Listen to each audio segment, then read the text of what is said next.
Bonjour Nicolas Bay. Bonjour. Une pétition est en ligne ce matin pour réclamer des papiers, voire même une légion d'honneur pour Mamoudou Gassama, 22 ans, qui a risqué sa vie hier pour sauver un enfant de 4 ans en escaladant un immeuble de 4 étages. Il sera reçu ce matin par le président de la République. Est-ce que vous demandez vous aussi sa régularisation? Moi, je vois surtout que la gauche prend toujours la première occasion pour demander la régularisation des clandestins. Incontestablement, cet homme a eu un acte de courage, de bravoure. Héroïque, voilà. Dit la maire de Paris. Oui, héroïque, certainement, mais est-ce que ça justifie de demander comme ça, pour autant, la régularisation de sa situation? Moi, je ne le crois pas. Je crois que d'ailleurs, c'est intéressant de voir que ceux qui la réclament, c'est ceux qui, de toute façon, demandent la régularisation de tous les clandestins. Donc vous voulez le renvoyer chez lui? Non, écoutez, moi, je crois qu'il faut, d'une manière générale, renvoyer tous les clandestins qui sont entrés ou se maintiennent illégalement en France. Maintenant, je vais vous dire, si on nous dit qu'on régularise celui-là en raison de son acte de bravoure et qu'en contrepartie, on expulse tous les autres, moi, je signe. Mais vous avez quand même une hésitation à demander la régularisation d'un homme qui a risqué sa vie pour sauver un enfant de 4 ans. C'est un acte de bravoure, mais je ne veux pas qu'il y ait comme ça une espèce de manipulation, d'utilisation. Où est-ce que vous voyez une manipulation? On voit bien qu'il y a un acte individuel qui est évidemment très respectable. C'est ça qui est salué. Et qu'il faut saluer, mais on voit bien que c'est le prétexte à une revendication politique beaucoup plus large. Alors qu'on fait preuve en France d'un laxisme absolu, que tous ceux qui sont déboutés du droit d'asile, pour 96% d'entre eux, ne sont pas expulsés. Donc on a un problème majeur d'immigration massive, d'immigration totalement anarchique dans notre pays, une submersion qui est en cours depuis maintenant des années et des années. Et donc je ne voudrais pas que cet acte, si respectable et saluable soit-il, soit l'occasion d'évacuer le problème migratoire qui reste absolument central. Donc je peux vous entendre dire ce matin que vous demandez la régularisation de Mamoudou Gassama. Non, je dis simplement que si... Vous ne le dites pas. Si la contrepartie de cette régularisation serait l'expulsion de tous les clandestins, moi je suis d'accord. Donc c'est non. Nicolas Bay, c'est non. Non, mais je pense que il faut juste l'assumer. Non, mais je refuse qu'on fasse de l'utilisation de situations personnelles comme ça. Traitons le problème migratoire dans notre pays et ensuite, à ce moment-là, on pourrait faire preuve de générosité. Je pense que vous avez été parfaitement clair. L'Italie replonge dans la crise politique. Le tout nouveau Premier ministre Giuseppe Conte a renoncé à son mandat. Hier soir, le président a mis son veto à la nomination d'un ministre de l'économie qui était eurosceptique. Malgré le vote, malgré une vague populiste, c'est l'Europe qui gagne à la fin ? Ça, c'est sûr que non. C'est ni l'Europe, ni les Européens, ni surtout les Italiens. Monsieur Mattarella, le président de la République italienne, se livre à un véritable coup d'État institutionnel. Il est normalement le garant des institutions. Il doit être au service de la Constitution italienne. Aujourd'hui, il est au service de l'Union européenne et de la Commission européenne. On voit bien que le mouvement 5 étoiles et la Lega de Matteo Salvini ont gagné les élections législatives en Italie il y a quelques semaines.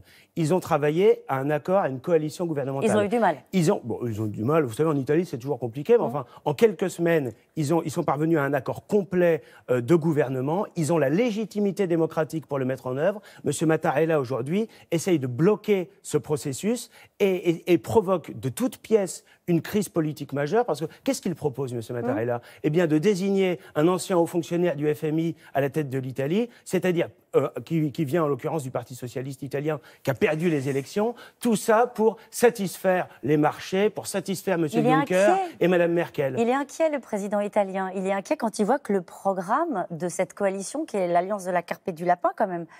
Non, sur le fond, non, vous nous direz pourquoi. C'est un programme de 100 milliards qui porterait le déficit à 130% du PIB. Il y a par exemple l'abaissement de l'âge de départ à la retraite. Il y a un revenu citoyen de 780 €. Il est inquiet sans doute pour la situation économique de la troisième économie de la zone euro. Mais est-ce qu'on peut respecter la volonté du peuple italien ?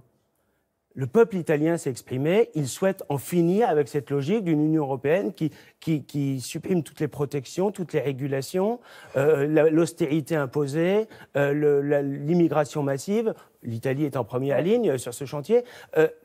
Monsieur Mattarella, lui, voudrait imposer sa vision des choses. Il est président ? Avec ses amis politiques. Non, il est président de la République italienne. Vous savez que c'est un titre qui est une mission essentiellement honorifique et institutionnelle. Il n'a pas du tout la légitimité pour aller à l'encontre de ce que les Italiens, démocratiquement, au suffrage universel, ont décidé il y a quelques semaines. Donc en gros, vous dites à la Ligue et au mouvement 5 étoiles de tenir bon, quoi. Il faut évidemment tenir bon, il faut refuser ça. Vous savez ce que propose Mattarella aujourd'hui, c'est simplement de désigner un Premier ministre, comme on en a un actuellement, M. Gentiloni, dont tout le monde ignore l'existence, parce que c'est un gouvernement purement technique, donc il provoque une crise institutionnelle en Italie, alors que justement, il y avait une coalition gouvernementale avec un projet cohérent qui sortait des urnes et qui avait la légitimité démocratique. Donc, nouveau round de grève ce matin. La CFDT affirme qu'elle veut sortir au plus vite du conflit. On a vu que la marée populaire organisée ce week-end n'a pas eu le succès escompté, on va le dire comme ça. Le gouvernement a gagné sur la réforme de la SNCF? Je crois que le projet du gouvernement est très néfaste et qu'il est la première étape, on a eu l'occasion de le dire,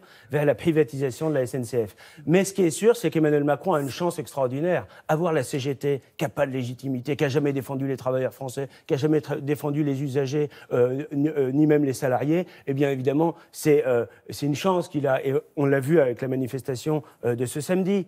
Entre les Black Blocs d'un côté et les banderoles pour demander la régularisation des clandestins. Qu'est-ce que vous laissez entendre? Ça veut dire que la colère, elle existe? La préoccupation des travailleurs français, la défense de leurs intérêts est quand même très loin. Mais ça veut dire que la colère, elle existe contre ce projet de réforme, mais qu'elle ne s'exprime pas par le biais de la CGT, de la France Insoumise. Elle est où alors? Mais comment pourrait-elle s'exprimer par la voix de gens qui sont englués dans le vieux logiciel de l'extrême gauche et qui, de surcroît, il ne faut quand même pas l'oublier, parce que c'était il y a 1 an seulement, ils ont voté pour Emmanuel Macron, alors même qu'ils savaient quel était son projet. Ça veut dire que le gouvernement, après la loi travail, après donc la réforme de la SNCF, a carte blanche pour la suite, pour les retraites notamment? Je crois qu'on n'a pas en France des vrais syndicats disposant d'une assise large, avec une vraie légitimité, comme c'est le cas dans d'autres pays. Et donc, de ce fait, évidemment, je crois qu'ils ne sont pas en mesure de mobiliser les Français, même si je crois qu'il y a beaucoup de Français qui sont évidemment légitimement très critiques sur les projets du gouvernement, dont on voit bien que c'est les classes populaires, les classes moyennes qui vont être les premières victimes.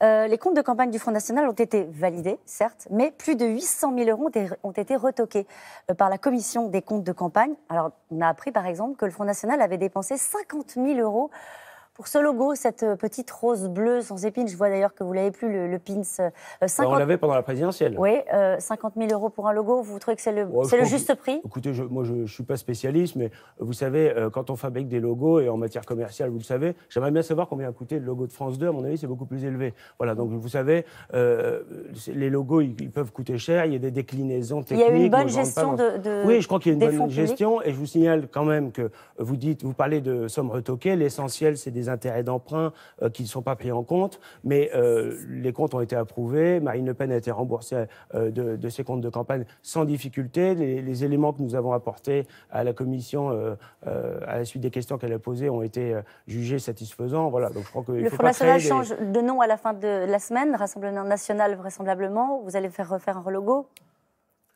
On va garder la flamme, mais il y aura une modification en effet du logo. La rose, ce sera dévoilé dans quelques jours. Non, mais bon. La rose, ça correspondait au logo de la campagne présidentielle. On n'est plus dans cette phase-là. Alors, écoutez bien la formulation. Est-ce que vous avez envie d'être chef de file du Front National aux élections européennes? Je crois mais ce n'est pas la question qui se pose. Ben si. Mais il ne faut pas voir toutes les élections et toutes les échéances en fonction des considérations personnelles. Il faut d'abord voir en fonction des idées qu'on va défendre. Moi, je travaille aujourd'hui, je suis coprésident de notre groupe au Parlement européen. On travaille sur le projet, sur le rassemblement autour de notre liste en France, le rassemblement avec nos alliés européens pour défendre un autre projet, une Europe des nations et des coopérations. C'est exactement le contraire de l'Europe punitive de la Commission européenne. Merci beaucoup, Nicolas Best. À vous, Laurent.